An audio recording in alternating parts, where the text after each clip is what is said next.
June 1st, 2026. Field Day. South Street's long-awaited field day returns after a 3-year hiatus, and the entire building feels it. Teachers hype it up in their classrooms. Students buzz with the kind of restlessness excitement that makes pencils roll off desks, and even the usually tired hallways feel lighter. The event is built around team-based outdoor games, relay races, water activities, tug-of-war, and cool-down stations. Field day runs from 9 a.m. to 12:30 p.m., giving each grade a full morning to rotate through the stations. Don keeps his distance this year, intentionally stepping back so the spotlight stays on the teachers and their classes, though he's always somewhere on the perimeter, scanning the grounds and keeping the day moving. 3rd grade teachers rotate with their groups. 4th grade teachers keep their students in line between stations, and 5th grade teachers juggle enthusiasm, sunscreen, and the occasional meltdown. The rhythm of the rotation keeps the day moving, and the promise of ice cream at the end hangs over everything like a secret fuel source. On the blacktop, the PE teachers, Mr. Pellicone and Mr. Johnson, arrive early to set up cones, ropes, buckets, and the massive rainbow parachute that always draws a crowd. They move with practice efficiency, calling out measurements and adjusting boundaries while Don stands off to the side with a clipboard, surveying the courtyard and the field beyond it. 9:05 a.m. 3rd grade arrives. The 3rd graders are the first ones out the side doors, spilling into the courtyard in a loose, buzzing wave. Carla props the door open with her foot and counts quietly as her class bunches around her. Carole guides her group toward the painted line on the blacktop, redirecting 2 boys who immediately wander toward the cones. Hillary brings up the rear, calling out reminders to stay behind the boundary. The kids bounce on their toes, pointing at stations and asking which one they get first. A few whisper about ice cream like it's classified information. 9:10 a.m. 4th grade arrives. The 4th graders follow next, more controlled but just as loud. Susan leads her class straight toward the warm-up area, clapping a rhythm to keep them moving in a line. Craig walks alongside his group, intercepting a student who tries to sprint toward the parachute. He redirects them with a hand on the shoulder and a quiet, "Not yet." The 4th graders cluster near the cones, craning their necks to see the obstacle course and tug-of-war rope stretched across the grass. 9:15 a.m. 5th grade arrives. 5th grade emerges last, a mix of swagger and sunscreen. Tanya checks her clipboard while reminding her class to stay together. Cara adjusts the student's hat and sends them jogging back to the group. Michelle hands out sunscreen to anyone who forgot, rubbing a streak off one kid's cheek with her thumb. The older students eye the stations with a competitive edge, already debating who will dominate tug-of-war. Buckets for the sponge relay sit in a neat row, already filled halfway. The massive rainbow parachute is folded near the fence, its colors bright even in the early sun. The teachers settle their groups into starting positions. Kids bounce on their toes, tug at shoelaces, point at the stations they want first. The air has that early summer heaviness, the kind that promises sunburns and sticky hands by noon. 9:30 a.m. 3rd grade. Sponge relay. The buckets are already lined up, water sloshing in the morning light. Kids crowd around the starting line, some crouching to poke the sponges, others bouncing in place like they're waiting for a whistle. Carole spreads her arms to widen the group, reminding them to give each other space. Hillary steps to the far end of the lane, ready to catch the first wave of runners. Carla claps her hands. "All right, team, back up a little. We need a lane, not a mosh pit." A few kids shuffle backward. One doesn't. "Evan," Carla says, pointing at the ground, "your toes are in the bucket zone." He hops back dramatically, earning a ripple of giggles. Carole hands out the first round of sponges. "Remember, squeeze into the bucket, not onto your classmates." The kids line up, vibrating with anticipation. Carla blows her whistle, and the first runners explode forward. Water sloshing, sponges dripping, kids yelling encouragement. The teachers step back, letting the chaos run its course. The first runners explode off the line, sponges dripping wildly. A boy in Carla's class sprints so hard he overshoots the bucket entirely, skidding to a stop and splashing half the water onto the grass. "Close enough," Mr. Pellicone calls out, trying to hold in a chuckle. "Next runner, go!" 2 girls collide mid-lane, both insisting the other cut them off. Carole steps in just long enough to separate them. "Ladies, it's water, not gold. Keep moving." At the far end, Hillary catches a sponge that's more air than water. "Who squeezed this already?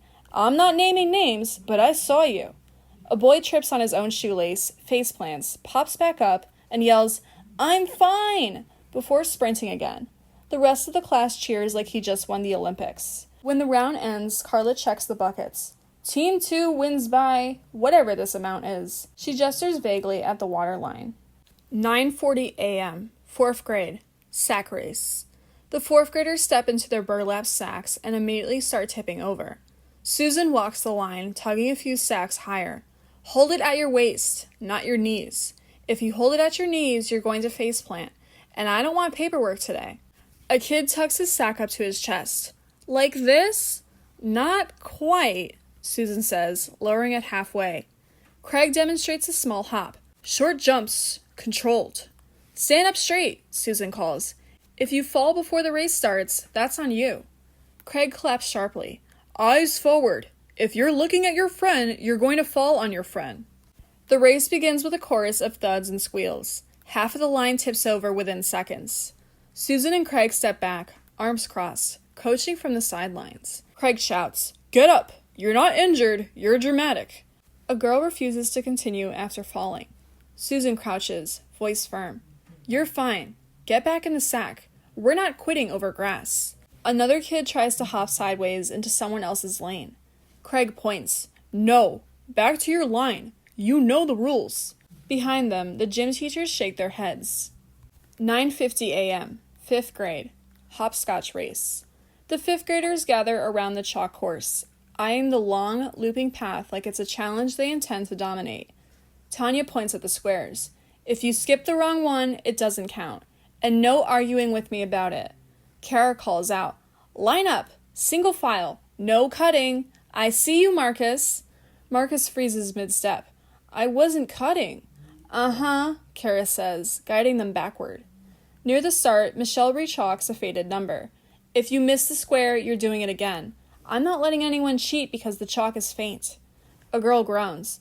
But it's hot. Michelle hands her sunscreen. Then you'll be protected while you redo it. The first runners take off, hopping cleanly through the first few squares before someone missteps and has to restart. The teachers step back, watching the competition heat up. A boy hops too fast, misses a square, and immediately protests. Nope, Tanya says. Back to the start. Don't argue. You know you missed it. Cara points at another student. Marcus, you cut the line again. Move back. Marcus groans loudly. Cara sighs. You can groan all you want. Move. Cara points at another student. You skipped 7. I watched you.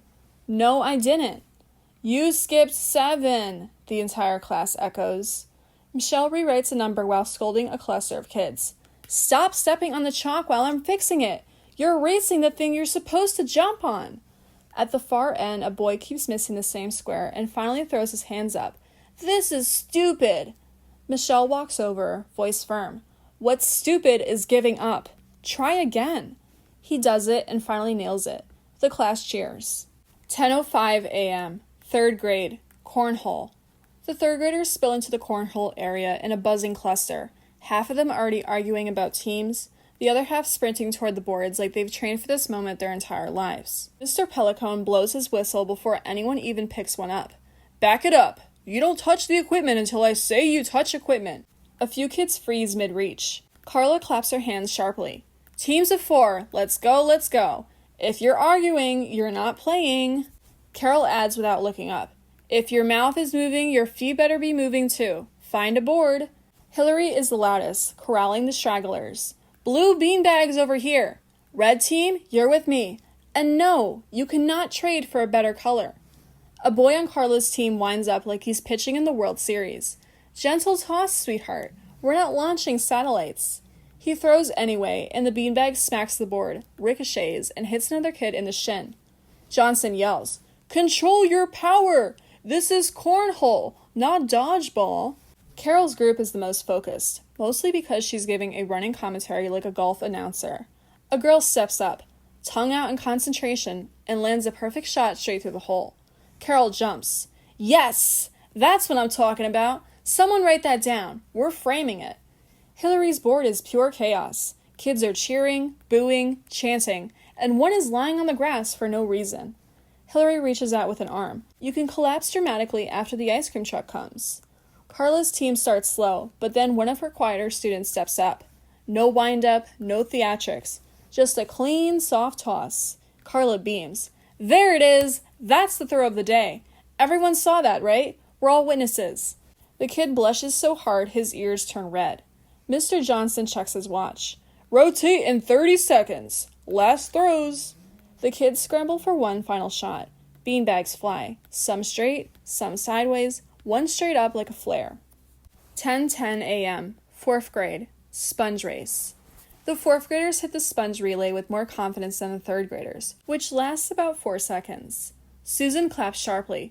Walk to the line. Walk. If you run before the whistle, you're sitting out. A boy squeezes his sponge early.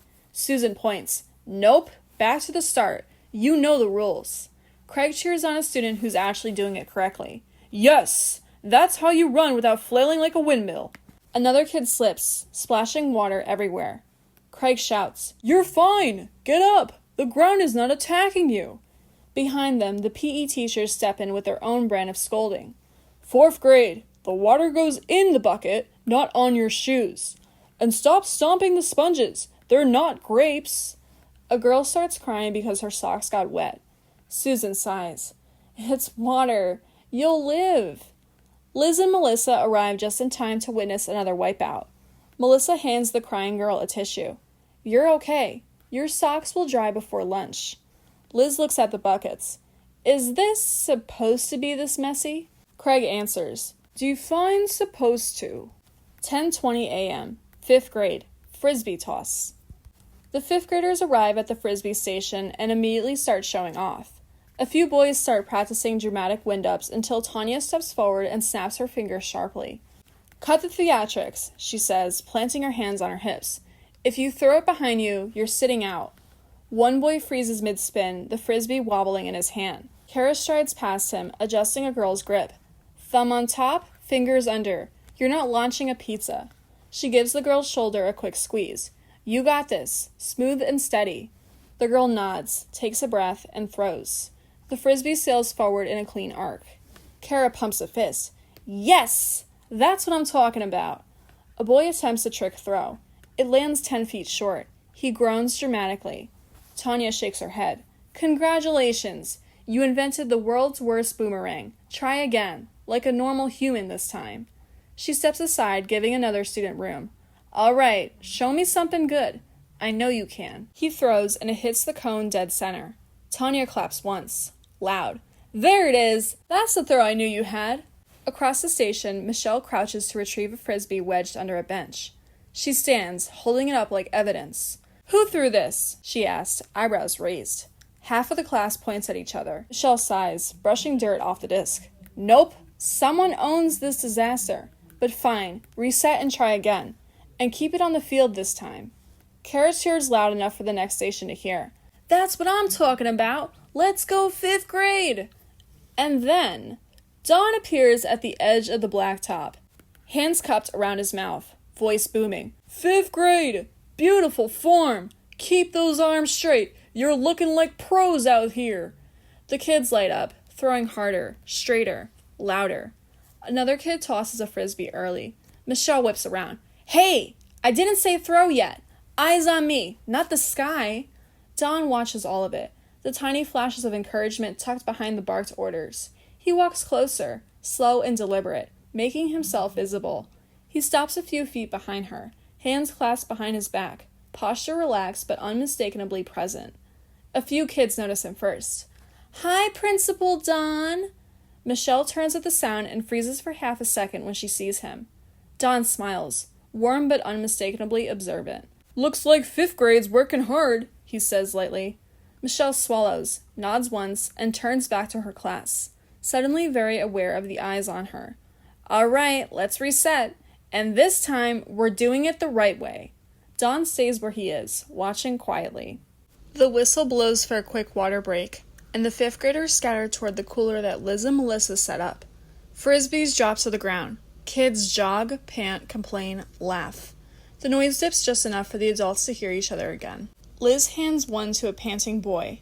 Drink, you're yelling more than Principal Don Cesar.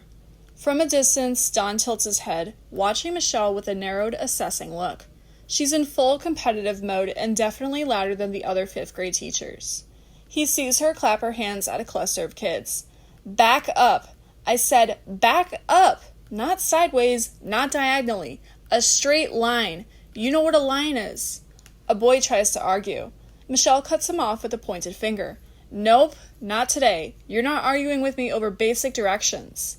A boy tries to cut the line for water. Michelle snaps. Back of the line, Liam. You know better. Liz raises an eyebrow at her but doesn't comment. Melissa hands out cups, smoothing over the edges. Don stays where he is at, watching Michelle with a calm and unreadable expression.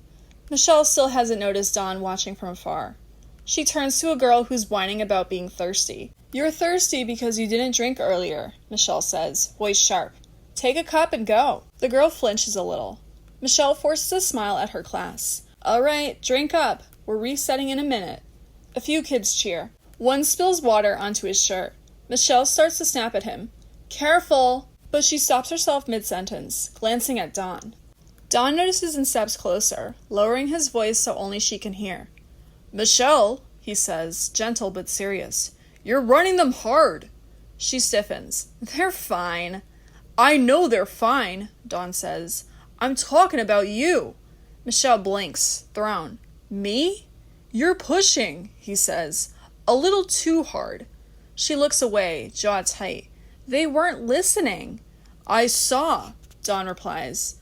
I also saw you getting frustrated. Michelle crosses her arms. Well, yeah, they're 5th graders. They're always... Michelle! He waits a minute, then continues. I'm not here to scold you, he says. I'm here because I'm concerned. Michelle's jaw tightens. I wasn't yelling. You weren't yelling, Don agrees. But you were sharp, and you weren't hearing yourself. She opens her mouth to argue. Michelle, he says again, gently. Listen to me. She closes her mouth. Don softens his tone, but not his message. You're a good teacher, he says. A really good one. But when you get overwhelmed, you get intense. And when you get intense, you stop noticing how you sound. Michelle swallows hard. I didn't mean to be like that. I know, Don says. That's why I'm talking to you now, before it becomes something you do mean. She looks down at the chalk line under her shoe. I don't want them to look sloppy, she murmurs. Not when the other classes are doing so well. Michelle, Don says softly, it's field day, not a performance review. He steps a little closer. Look at them, he says. They're okay. They're having fun. Let them. Michelle's shoulders drop. Okay, she whispers. Don nods. Good. He steps back, giving her space. I'll be around, he says. You're doing fine. Just breathe, Michelle. She nods again, this time slower, steadier. Then she turns back to her class, voice softer. All right, 5th grade, she calls. Finish your water. We're going to try again. And this time, we're having fun with it. 10:35 a.m., 3rd grade, hopscotch race. The 3rd graders bounce toward the hopscotch course, eyes wide at the long chalked path stretched across the blacktop. Carla steps in front of them, arms out like a traffic cop. Hold up! Hold up! You don't step on the chalk until I tell you. Carole moves down the line, adjusting the kids' spacing. Spread out, please. If you're on top of each other, you're going to fall like dominoes. A girl raises her hand. What if we fall? Carole shrugs. Then you get up, preferably fast. Hillary kneels to redraw a faded number. Okay, friends, 1 foot, then 2 feet. Not 2 feet on the 1 foot square. You know this. The first runners take off, hopping, wobbling, squealing. One boy hops too fast and skids sideways. Carla cheers. Nice recovery! Keep going! Carole shouts. Eyes forward, not at your friend's shoes. Hillary claps. Yes, that's the jump. Do it again. 3rd grade, if you're landing outside the squares, you're not playing hopscotch. You're playing chaos. That's not strategy. 10:45 a.m., 4th grade, frisbee toss. The 4th graders arrive at the frisbee station with a confidence that lasts exactly 3 seconds. A frisbee immediately sails sideways. Susan points sharply. No, absolutely not. Forward. You throw forward. A girl tosses hers straight up. It lands behind her. Susan stares. How did you even... Never mind. Try again. Craig adjusts the boy's stance. Feet apart, shoulders relaxed. You're not pitching in the World Series. The boy throws and nails the cone. Craig pumps a fist. Yes! Another kid tries to throw 2 frisbees at once. Craig shouts, No double throws! This isn't dodgeball! A meltdown brews when a boy insists the wind is cheating. Liz hands him a water cup. Drink. You're overheated and dramatic. Craig claps loudly. Team 1 wins this round. Team 2, stop pouting. It's frisbee, not life or death.